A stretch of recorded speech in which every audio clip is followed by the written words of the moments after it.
যে 4 জন যেমন আপনাদের লোক মারা গেছে, আমি যে পার্টিটা করতাম সে পার্টি তো 3 জন মারা গেছে। কিন্তু আমার কাছে কথা হচ্ছে যে আপনাদের যে ব্যাপারটা, আপনারা যেভাবে আপনাদের বঞ্চিত লাঞ্ছিত হয়েছে বা নওশাদ ভাই সাহেব যতটা আপনাদের পাশে দাঁড়িয়েছে, আমি কিন্তু দোষ না করেও আমি 6 মাস জেল খেটে এসেছি।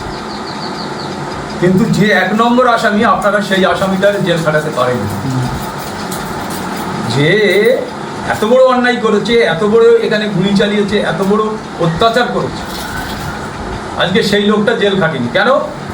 তার উপরের হাত তার মাথার উপর। এত কিছু করার পরে সে বহাল তবিয়াতে ভাঙড়ে ঘুরে বেড়াচ্ছে।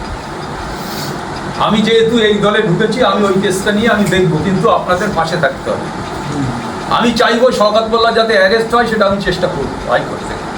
যে আমি 2 নম্বর আসামি, তাহলে আমি জেল কাটবো আর সে জেল কাটবে না কেন, সেটা করবো।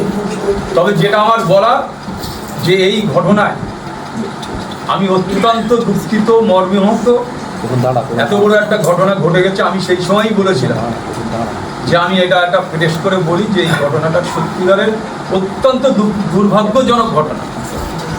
এই ঘটনা, জীবন চলে যাওয়ার ঘটনাটা আমি কোনোদিন মেনে নিতে পারি। তাই আপনাদের কাছে আমি ভুল স্বীকার করার জন্য এসেছি, যে আমার ভুল হয়ে যায় যদি, আমি যেহেতু অন্যায় করি, আপনারা আমার মাফ করে দেবেন। কেন? যেহেতু আমি আবার এই দলে ঢুকেছি, আমি চাইবো যাতে আপনাদের পাশে থেকে আপনারা আগামী দিনে যাতে সুষ্ঠুভাবে, আপনাদের ছেলে চলে গেছে, কারোর স্বামী চলে গেছে, কারোর এ চলে গেছে, আমি চাইবো আগামী দিনে আপনাদের পাশে থেকে সমস্ত কাজ করার, বা আপনারা যাতে সুযোগ সুবিধা প্রতিটা ক্ষেত্রে পান, সেটা আমি চেষ্টা করব। আর আমি আপনাদের কাছে ফের বলছি যে আমি যদি অন্যায় করে থাকি, আমি একদম আপনাদের সামনে বলছি যে আমি এই কাজের সাথে যুক্ত না। আপনারা বলুন, আমি 2006 সালে এমএলএ হয়েছি, কোনোদিন একটা পটকা পড়েছে, একটা মানুষের অত্যাচার হয়েছে, একটা কিছু হয়েছে?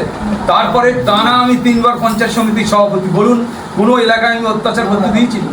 যখন মমতা ব্যানার্জি এই শওকত মোল্লা একটা খুনি ডাকাতকে পাঠালো, তখন থেকে প্রতিদিন ভাঙড়ে গণ্ডগোল, প্রতিটা দিন গণ্ডগোল। এই একজন খুনি, একজন অত্যাচারিত।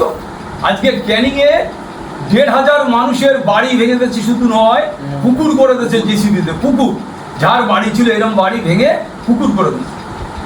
আজকের সেই লোকটারে মমতা ব্যানার্জির দলে এনে আজকের গোটা ভাঙড়, ক্যানিং, বাসন্তী, গোসবা সব জায়গায় খুন হচ্ছে, ভালো ভালো ছেলে খুন হচ্ছে। ও যখন যুব সভাপতি ছিল, 114 জন এই জেলায় খুন হয়েছে।